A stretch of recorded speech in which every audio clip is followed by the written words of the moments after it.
Hello everyone, welcome to the channel agricultural studies. मेरा नाम है दिवाकर खत्री और आज इस वीडियो के दौरान हम बात करने वाले हैं एग्रीकल्चर मेटेओरोलॉजी के एक टॉपिक सोलर रेडिएशंस के बारे में।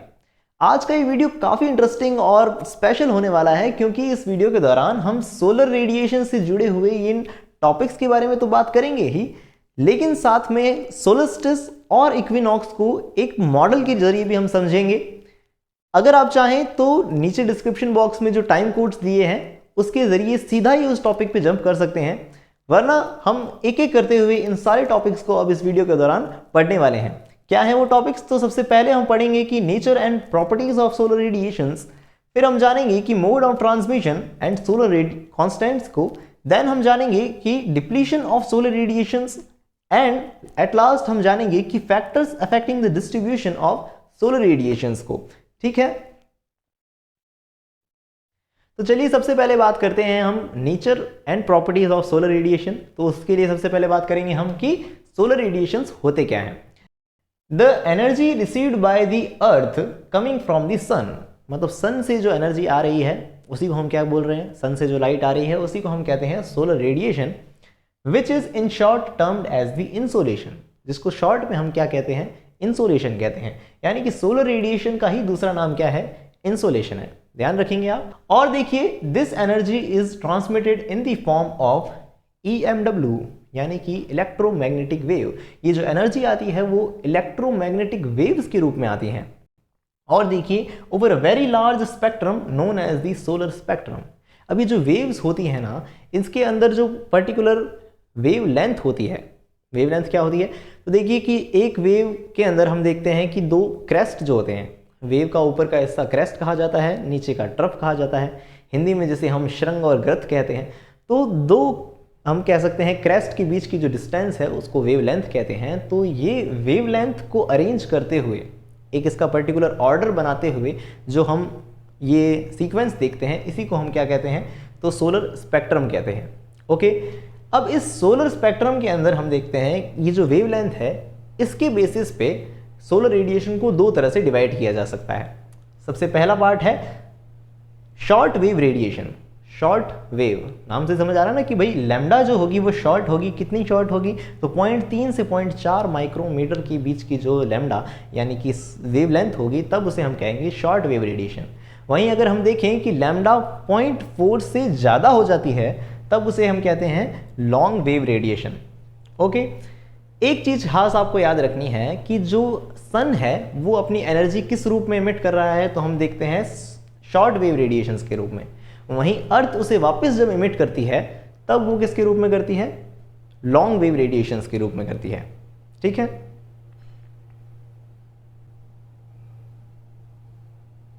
तो अब हम बात करने वाले हैं mode of transmission of energy की। मतलब ऐसे कौन कौन से तरीके हैं जिनसे कि एनर्जी ट्रांसपोर्ट होती है, यानी एक जगह से दूसरी जगह जाती है। तो सबसे पहला जो मोड है वो कौन सा है, वो है कंडक्शन। कंडक्शन क्या होता है, जैसे कि आप एक एग्जांपल के रूप में समझिए कि मान लो 5 लोग जो हैं वो एक लाइन में खड़े हैं। सबसे पहले वाले बंदे के पास टॉफ़ी है, वो चाहते हैं कि लास्ट वाले बंदे तक पहुँच जाए, तो वो क्या करेंगे, बीच वाले को देंगे, वो उससे अगले को देगा, वो अगले को देगा, और देन लास्ट वाले बंदे तक टॉफ़ी पहुँच जाएगी। तो इस तरह से 1 बाय 1 एक एक करके जो ट्रांसफ़र हो रहा है उसको हम कह सकते हैं कंडक्शन। जैसे इस कोई भी मेटल के रूप में समझिए इसे कि हर उसके अंदर जो मॉलिक्यूल होगा वो एक मॉलिक्यूल अपनी ही जगह पर रहकर नेक्स्ट मॉलिक्यूल को वो एनर्जी डिलीवर करेगा, वो नेक्स्ट को देगा, वो नेक्स्ट को देगा, और इस तरह से क्या होगा, एनर्जी का फ्लो होगा। तो ये जो मोड होता है उसे हम कहते हैं कंडक्शन। तो यहाँ लिखा भी है मैंने, energy transfer by one molecule to another is known as the conduction. वहीं हम दूसरे तरीके की बात करें तो वो है कॉन्वेक्शन। कॉन्वेक्शन क्या होता है, कॉन्वेक्शन के अंदर ऐसा होता है कि इसका बेस्ट एग्जांपल समझिए कि अच्छा पहले लिखा हुआ क्या है यहाँ कि by actual movement of molecule. जैसे कि पिछले में हमने बात करी थी कि मॉलिक्यूल्स खुद नहीं इधर उधर होते, वो तो खाली अपनी जगह ही रहते हैं, है ना, बस अपनी एनर्जी को नेक्स्ट वाले को दे देते हैं। लेकिन यहाँ पे एक्चुअल मूवमेंट होता है किसका, मॉलिक्यूल्स का। बेस्ट एग्जांपल इसका समझिए कि मान लो एक पतीले के अंदर या किसी बर्तन के अंदर क्या हो रहा है, पानी गर्म हो रहा है। तो उस पानी गर्म हो रहा है जो तो आग के जो सीधा कांटेक्ट में आ रहा है ना, मतलब देख सकते हैं कि बर्तन का जो सिरा है कांटेक्ट में आ रहा है, तो उससे जो मॉलिक्यूल, पानी का मॉलिक्यूल जो है वो एनर्जी लेगा और सीधा वो ऊपर की तरफ जाएगा, क्योंकि गर्म हो जाएगा तो एनर्जी लेके एक्साइट होगा तो ऊपर की तरफ जाएगा। देन जो ठंडा मॉलिक्यूल है ऊपर से नीचे आएगा और इस तरह से एक साइकिल क्रिएट हो जाएगा। ठीक है, तो इस तरह के जो एनर्जी का ट्रांसमिशन का जो मोड है उसे हम कॉन्वेक्शन कहते हैं, जिसके अंदर मॉलिक्यूल्स जो हैं वो खुद एक्चुअली मूवमेंट कर रहे हैं, है ना। क्योंकि नीचे से एक मॉलिक्यूल गर्म हुआ, फिर वो ऊपर आया, फिर एक मॉलिक्यूल को कहता है तेरे को नीचे बुला रहे हैं, फिर वो नीचे आता है, फिर वो भी गर्म होता है, देन ऊपर जाता है। तो इस तरह से ये साइकिल चलता है। तो ये हम कह सकते हैं कॉन्वेक्शन का मोड होता है। तीसरा जो मोड है या तरीका है ट्रांसमिशन का वो है रेडिएशन। इन मोड को समझाने का पर्पस यही तो है कि सोलर रेडिएशन, तो रेडिएशन आ रहा है ना, तो रेडिएशन का क्या मतलब है कि when there is no medium required for transmission of energy, मतलब जो हमारा सन है, अर्थ है, उसके बीच में कोई भी मीडियम नहीं है, बिना मीडियम के ही जो एनर्जी का ट्रांसफ़र हो जाता है उसको हम रेडिएशन कहते हैं। तो ये जो 3 तरीके होते हैं किसके, मोड ऑफ ट्रांसमिशन के। एक चीज़ और ख़ास पढ़नी है हमें जो कि बहुत इंपॉर्टेंट है, वो क्या है, सोलर कांस्टेंट। क्या है ये कि it is the energy falling in the 1 minute on a surface of 1 centimetre square at the outer boundary of layer of the atmosphere. Earth का जो एटमॉस्फेयर है उसकी आउटर बाउंड्री पर 1 मिनट के अंदर 1 सेंटीमीटर स्क्वायर का जो एरिया है वहाँ पर 1 मिनट के अंदर कितनी एनर्जी आती है, तो उसको ही हम क्या कहते हैं, सोलर कांस्टेंट कहते हैं। समझ आया? The energy is falling 1 minute on a surface of 1 centimetre square, 1 centimetre square पर 1 मिनट के अंदर कितनी एनर्जी आती है उसको हम कहते हैं सोलर कांस्टेंट। ओके, और देखिए इसकी वैल्यू क्या होती है, तो इसकी वैल्यू होती है 1.94 कैलोरी पर सेंटीमीटर स्क्वायर पर मिनट। ठीक है, जिसको अप्रोक्सीमेटली हम कह सकते हैं 2 लैंगले पर मिनट। लैंगले क्या होता है, तो लैंगले वर्ड को मतलब समझिए कि क्या है कि द कैलोरी पर सेंटीमीटर स्क्वायर जो है, कि 1 सेंटीमीटर स्क्वायर पे कितनी हीट आ रही है, कितनी एनर्जी आ रही है, उसको एक अलग यूनिट के नाम से जाना जाता है जिसको हम कहते हैं लैंगले। ठीक है, तो कैलोरी पर सेंटीमीटर क्या हो गया, लैंगले हो गया। तो फिर बाद में यहाँ कैलोरी पर सेंटीमीटर को इकट्ठा करके लिख दिया लैंगले, तो लैंगले पर मिनट, तो 2 लैंगले पर मिनट होती है इसकी वैल्यू। ओके, देखिए ये जो सब कुछ मैं बता रहा हूँ ये काफ़ी शॉर्ट में लिख पाता हूँ मैं यहाँ पे क्योंकि जगह थोड़ी कम है, लेकिन नीचे जो डिस्क्रिप्शन बॉक्स में PDF है उसे आप ज़रूर पढ़िएगा, वहाँ सब कुछ डिटेल में दिया हुआ है, आपको चीज़ें और अच्छे से दिमाग में बैठेंगी। तो चलिए नेक्स्ट टॉपिक के बारे में बात करते हैं जो कि है depletion of solar radiation. Depletion word का मतलब क्या होता है, डिप्लीशन मतलब कम हो जाना। मान लीजिए कि फॉर एग्जांपल कि सन ने 100 कैलोरी अर्थ के लिए भेजी थी, 100 कैलोरी एनर्जी जो थी वो अर्थ के लिए भेजी थी, तो वो जो है अर्थ की सरफेस तक 50 कैलोरी ही पहुंची। ऐसा क्यों हुआ, क्योंकि हम देखते हैं कि जो रेडिएशन आया था या सनलाइट जो आई थी वो काफ़ी सारी एटमॉस्फेरिक लेयर्स को पार करते हुए आई, और उन वेरियस टाइप ऑफ लेयर्स के अंदर क्या हुआ, अलग अलग तरह के फिनोमेनास हुए या कह सकते हैं प्रोसेस हुए, जिस वजह से उसके अंदर उसकी एनर्जी में कमी आ गई। इसी को हम क्या बोलेंगे, डिप्लीशन इन सोलर रेडिएशन कहेंगे। कौन से होते हैं ये प्रोसेस, किसकी वजह से हुआ ये सब, तो देखते हैं। सबसे पहला प्रोसेस है स्कैटरिंग। स्कैटरिंग मतलब क्या होता है, means turning of the solar beam in all directions and its most effective for shorter wavelength by various particles like dust, water vapours etcetera. जो शॉर्टर वेवलेंथ वाली लाइट होती है ना, हमने बात करी थी सन जो है वो किसके रूप में एमिट कर रहा है लाइट को, तो शॉर्टर वेवलेंथ के रूप में ही कर रहा है। तो वो वेवलेंथ की जो लाइट्स हैं वो क्या होती हैं, अलग अलग पार्टिकल्स से टकरा कर अपने अलग अलग डायरेक्शंस के अंदर फैल जाती हैं। तो इस प्रोसेस को हम बोलते हैं स्कैटरिंग। 2 टाइप की होती है ये स्कैटरिंग, एक होती है रेले स्कैटरिंग, दूसरी होती है मे स्कैटरिंग। अलग अलग साइंटिस्ट के नाम पे हैं, जैसे कि रेले जो है साइंटिस्ट का नाम है, तो उन्होंने कहा है कि if the circumference of the scattering particle is less than 1/10 of the wavelength than coefficient of the solar, क्या बोल रहा हूँ मैं, कि देखिए कि जो सर्कमफ्रेंस क्या है कि पार्टिकल जो जिससे कि लाइट टकराने वाली है उसकी जो सर्कमफ्रेंस है, उसकी जो परिधि है, वो अगर इस वेवलेंथ आने वाली लाइट की वेवलेंथ से 1/10 यानी 10 गुना कम है, ये परिधि लाइट से 10 गुना कम है, तब क्या होता है, तब ये जो स्कैटरिंग का कोफिशिएंट होता है एक, वो इन्वर्सली प्रोपोर्शनल हो जाता है किसके, लैम्डा की पावर 4 के, लैम्डा वेवलेंथ की पावर 4 के हो जाता है। ये रटने वाली चीज़ है, ऐसे इन्वर्सली प्रोपोर्शनल टू 1/4, है ना, inversely proportional to 4th power of lambda. चलिए नेक्स्ट अगर हम देखें मे स्कैटरिंग की, तो वो क्या है, when circumference is more than 30 times of the wavelength, मतलब ये पार्टिकल की सर्कमफ्रेंस जो थी वो 30 गुना ज़्यादा है इस स्कैटरिंग होने वाली लाइट से। तो उस वक्त क्या होगा कि यहाँ ये जो स्कैटरिंग है इंडिपेंडेंट हो जाएगी वेवलेंथ से, कि वेव की जो लेंथ है उससे इंडिपेंडेंट हो जाएगी, और इस तरह की स्कैटरिंग को हम क्या कहेंगे, मे स्कैटरिंग कहेंगे। आप इसे PDF में पढ़िएगा जरूर, बहुत अच्छे से आपको ये चीज़ समझ आएगी। चलिए अब हम कुछ और प्रोसेसेस के बारे में बात करते हैं, जैसे कि दूसरा है डिफ्यूजन। डिफ्यूजन कब होता है, when diameter of particle is larger than the wavelength of the incident beam। Scattering के अंदर हम बात कर रहे थे पूरी सर्कमफ्रेंस की, लेकिन यहाँ बात हो रही है डायमीटर की। तो जब डायमीटर पार्टिकल का जो होता है वो वेवलेंथ से भी ज़्यादा हो जाता है, तब उस कंडीशन के अंदर हम देखते हैं डिफ्यूजन होता है। और एक चीज़ ध्यान रखिएगा कि स्कैटरिंग के अंदर जो लाइट होती है वो अलग अलग पार्ट्स में टूट जाती है ना, और उसी वजह से हम स्कैटरिंग के एग्जांपल्स के रूप में देख सकते हैं कि आसमान का नीला दिखना, है ना, तो वो स्कैटरिंग की वजह से होता है।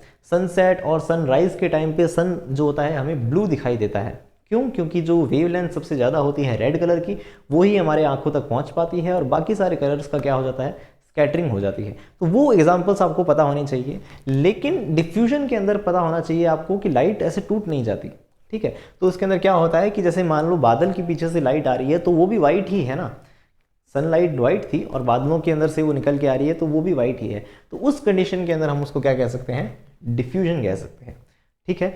तीसरा प्रोसेस देखो वो है एब्जॉर्प्शन। कुछ खास नहीं है, एब्जॉर्प्शन मतलब मान लो सनलाइट का आना और अर्थ सरफेस ने उसको एब्जॉर्ब कर लिया। The process of being taken in the substance is known as the absorption, and the transmission क्या हो जाएगा, उस सब्सटेंस में से कोई चीज़ निकल जाए, पार हो जाए उसके, तो उसको ट्रांसमिशन कहेंगे। मतलब the process of passing through the substance is known as the transmission. Last one important है, क्या है वो, रिफ्लेक्शन। रिफ्लेक्शन क्या होता है, action of sending back of light. Light आई और जिस मीडियम से वो आई थी उसी मीडियम में वापस चली जाएगी, तो उसे हम क्या कहेंगे, रिफ्लेक्शन कहेंगे। तो maximum reflection happens when radiation is perpendicular to the earth surface. Maximum radiation कब होगा, मैक्सिमम रेडिएशन तब हो, रिफ्लेक्शन कब होगा, जब हमारी जो आने वाली रेडिएशन है वो परपेंडिकुलर मतलब लंबवत होगा। इस साइन का मतलब है परपेंडिकुलर, तो परपेंडिकुलरली अर्थ सरफेस क्या आता है तब वो वापस रिफ्लेक्ट होके मैक्सिमम जाएगा। तब ये चीज़ आपको याद रखनी है। और एक चीज़ इंपॉर्टेंट है वो है amount of solar radiation reflected back is measured as albedo. Albedo word बहुत इंपॉर्टेंट है, क्यों, एल्बिडो इस तरह का रेशो होता है कि भाई कितनी लाइट आई और कितनी रिफ्लेक्ट होके वापस चली गई, उसको ही हम क्या कहते हैं, एल्बिडो कहते हैं। तो आपको ध्यान रखना है कि the amount of solar radiation reflected back is known as the albedo. Okay, तो अब हम बात करने वाले हैं ऐसे कौन कौन से फैक्टर्स हैं जो इफेक्ट करते हैं किसको, तो सोलर रेडिएशन डिस्ट्रीब्यूशन को। हम देखते हैं पूरी अर्थ पर ये सोलर का डिस्ट्रीब्यूशन जो हो रहा है, सोलर रेडिएशन का डिस्ट्रीब्यूशन, वो इक्वल नहीं है ना। ऐसा क्यों है, तो अलग अलग फैक्टर्स हैं इसको इफेक्ट करने वाले। जैसे कि पहला फैक्टर है वो है एंगल ऑफ इंसिडेंस। मतलब जो लाइट आई है वो अर्थ की सरफेस से जो एंगल बना रही है उसको हम बोलते हैं एंगल ऑफ इंसिडेंस। तो ये जो एंगल ऑफ इंसिडेंस है, more the angle more the insulation, जितना ज़्यादा ही एंगल होगा उतना ही ज़्यादा क्या होगा, इंसुलेशन होगा, है ना। जैसे कि मान लीजिए ये सनलाइट जो है अर्थ की इक्वेटर पे आ रही है, ट्रॉपिकल रीजन में एकदम 90 डिग्री का एंगल बनाते आ रही है, तो यहाँ पे इंसोलेशन ज़्यादा होगा कंपेरेटिव टू अप। मतलब ऊपर की तरफ देखिए तो यहाँ पे ये जो लाइट आ रही है बड़े एरिया के ऊपर जा रही है, बड़े एरिया पे जा रही है, तो ये इंसोलेशन क्या होगा, कम होगा। इसको एक एग्जांपल से समझते हैं हम कि मान लीजिए एक लड्डू है और वो अगर एक इंसान को दें हम तो ज़्यादा उस इंसान को मिलेगा, या अगर हम 2 इंसानों को उसे बांट दें तब ज़्यादा मिलेगा। तो सीधी सी बात है वही कि एक इंसान को एक लड्डू जा रहा है तो मतलब वो 100% उसे मिल गया। अब 2 इंसानों को एक ही लड्डू देना है तो उसे आधा आधा करके देना पड़ेगा ना। तो मतलब क्या हुआ कि जो वो एनर्जी थी वो ज़्यादा एरिया के अंदर बढ़ गई। तो सिमिलरली यहाँ पे देखो ये जो एनर्जी आ रही है इक्वेटर के ऊपर तो पर्टिकुलर उसी रीजन के ऊपर उतने ही एरिया के ऊपर जा रही है, लेकिन जैसे जैसे ऊपर की तरफ जा रहे हैं हम, है ना, हायर लैटिट्यूड्स पे, तो वहाँ हम देख रहे हैं कि हायर एरिया कवर हो रहा है। ज़्यादा एरिया हो जाता है तो लाइट कम आती है, मतलब ज़्यादा लोग हो गए तो वो लड्डू और ज़्यादा कम बढ़ गया।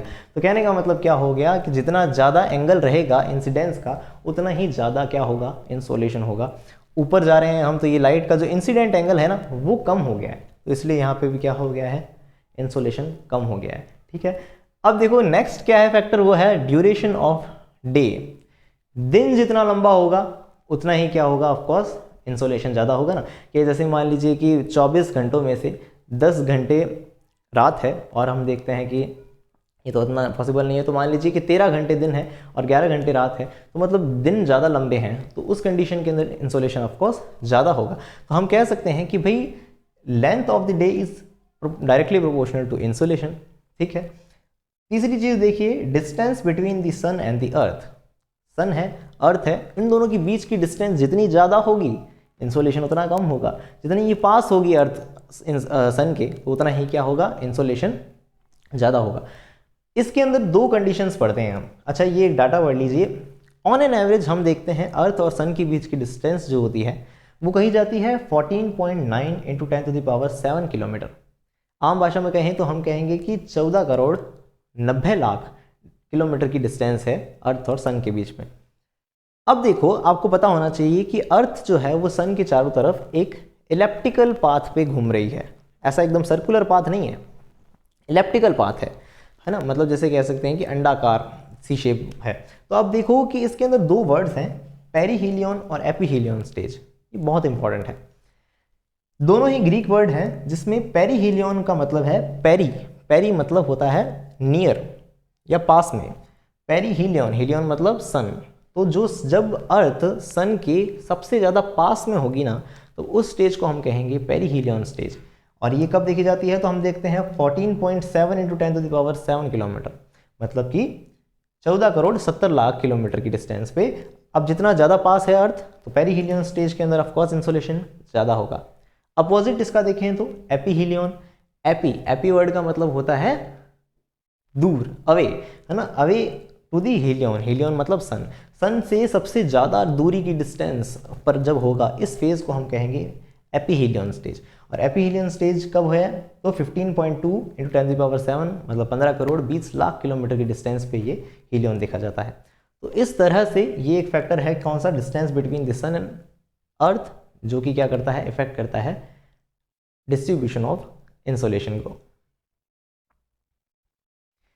हमने जो अभी ये फैक्टर्स जाने हैं, उसमें से जो दूसरा फैक्टर है ड्यूरेशन ऑफ डे। अब इसी से जुड़े हुए दो फिनोमेना होते हैं, सोलस्टिस और इक्विनॉक्स, जिनको मैंने एक मॉडल की हेल्प से आपको समझाने की कोशिश की है। आप उसे पूरा देखिए, आपको बहुत मजा आएगा। तो अब इस मॉडल के जरिए हम जानेंगे कि सोलस्टिस और इक्विनॉक्स क्या होते हैं। ठीक है, तो अब इस बॉल को आपको कंसिडर करना है अर्थ, और इस बल्ब को आप कंसिडर करेंगे सन के रूप में। ठीक है, अर्थ के बीचों बीच जो लाइन है उसे हम इक्वेटर कहते हैं। इसके ऊपर की तरफ जो स्फीयर है उसे नॉर्दर्न हेमिस्फीयर, और नीचे के स्फीयर को साउदर्न हेमिस्फीयर कहते हैं। नॉर्दर्न हेमिस्फीयर में 23.5 डिग्री लैटिट्यूड पर जो लाइन होती है उसे हम क्या कहते हैं, ट्रॉपिक ऑफ कैंसर कहते हैं। और जो नीचे साउदर्न हेमिस्फीयर में लाइन होती है उसे क्या कहते हैं, तो ट्रॉपिक ऑफ कैप्रिकॉर्न कहते हैं। ये जो बीचों बीच जो लाइन दिख रही है वो अर्थ की एक्सिस है, जिसके ऊपर अर्थ रोटेशन करती है। खास बात ध्यान रखिएगा, अर्थ इस तरह से एकदम सीधी नहीं है। ठीक है, अर्थ जो है 23.5 डिग्री झुकी हुई है। ये बात आपको, कुछ ऐसी जनरल बातें हैं जो आपको पता होनी चाहिए सोलस्टिस और इक्विनॉक्सेस को समझने से पहले। ठीक है, तो अब देखिए, ये जो झुकी हुई अर्थ है इसको हम इस मॉडल के ऊपर अप्लाई करते हैं हम, कि मान लीजिए अगर इस तरह से अर्थ जो है झुकी नहीं होती, तब क्या होता, तब जो सन की लाइट है वो डायरेक्ट बीचों बीच यानी कि इक्वेटर पर पड़ती। लेकिन ऐसा नहीं हो पाता, वास्तव में अर्थ जो है वो 23.5 डिग्री झुकी हुई है। तो इस वजह से अब देखिए सन की जो लाइट है वो डायरेक्ट ट्रॉपिक ऑफ कैंसर पर गिर रही है। ठीक है, और देखिए इस कंडीशन के अंदर ट्रॉपिक ऑफ कैंसर पे जब सनलाइट डायरेक्ट आ रही है, तो इस वजह से नॉर्दर्न हेमिस्फीयर के अंदर समर्स होंगे, यानी कि गर्मियां होंगी, और वहीं हम देखें नीचे की तरफ साउदर्न हेमिस्फीयर में विंटर्स होंगे, क्योंकि सनलाइट यहां नहीं पहुंच पा रही।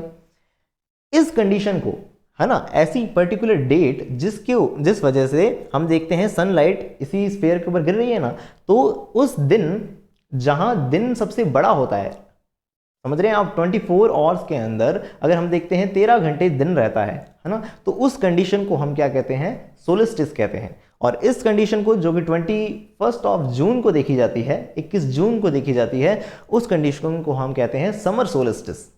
ठीक है, समझ आ गया होगा आपको। अब देखिए, जब ये अर्थ इस तरह से इलिप्टिकल पाथ पर घूमते हुए सन के दूसरी तरफ पहुंचती है, तब इस कंडीशन में क्या होता है, अब देखिए ट्रॉपिक ऑफ कैंसर की जगह ट्रॉपिक ऑफ कैप्रिकॉर्न जो है वो सन के फ्रंट में आ चुकी है। इस वजह से क्या होता है, यहां साउदर्न हेमिस्फीयर में समर्स होते हैं और नॉर्दर्न हेमिस्फीयर में विंटर होते हैं। इस तारीख को, इस दिन मतलब 21 दिसंबर को हम देखते हैं इसे विंटर सोल्स्टिस कहते हैं। ठीक है, इस कंडीशन में जो दिन होते हैं वो लंबे होते हैं। ओके, आपको बात समझ आ गई होगी। अब देखिए, अर्थ जो है वो यहां से यहां कैसे पहुंची, तो उस दौरान एक रास्ता ये भी तो तय करके आई, इस पोजीशन पे भी तो आई वो। तो इस पोजीशन पे देखिए, यहां कोई कैंसर या कैप्रिकॉर्न वाली लाइन है वो फ्रंट में नहीं है, यहां तो इक्वेटर ही क्या है, सनलाइट के फ्रंट में है। तो इस वजह से क्या होता है, इस जगह पर सनलाइट ऊपर और नीचे यानी नॉर्दर्न और साउदर्न हेमिस्फीयर में बराबर जाती है, और इस कंडीशन को हम कहते हैं इक्विनॉक्स। और इक्विनॉक्स पर आपको पता होना चाहिए, इक्विनॉक्स मतलब इक्विनॉक्स, इक्वी वर्ड का मतलब होता है इक्वल, नॉक्स मतलब होता है नाइट्स, तो मतलब दिन और रात बराबर होते हैं। समझ आ गया आपको।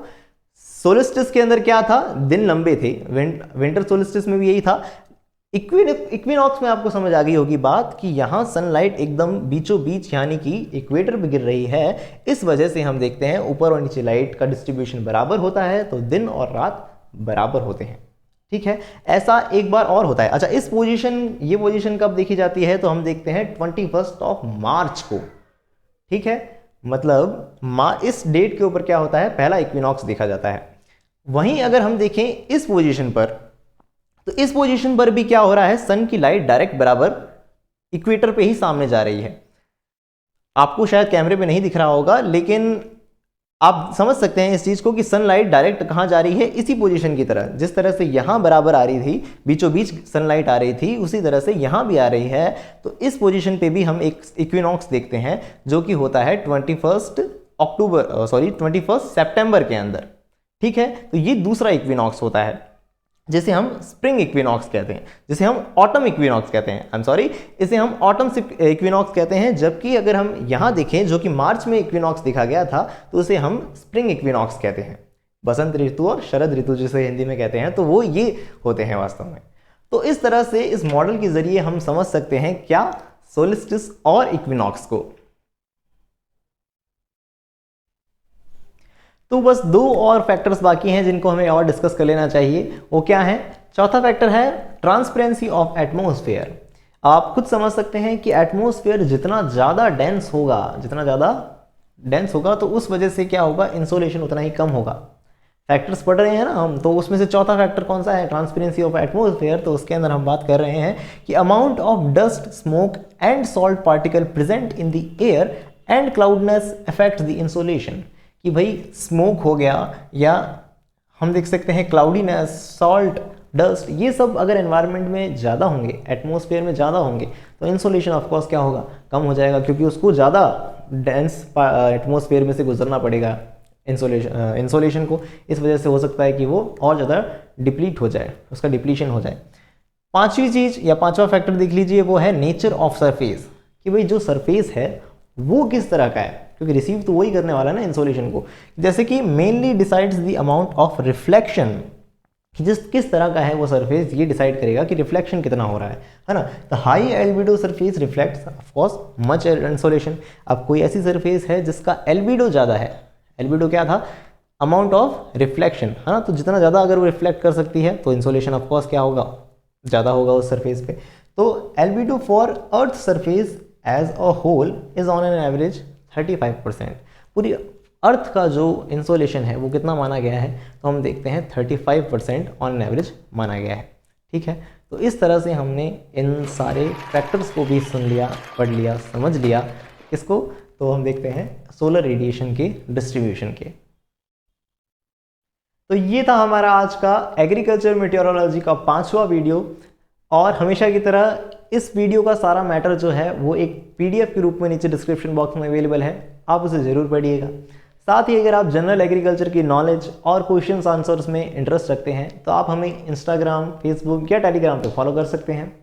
और इसी तरह की वीडियोस के लिए जुड़े रहिए एग्रीकल्चरल स्टडीज़ से।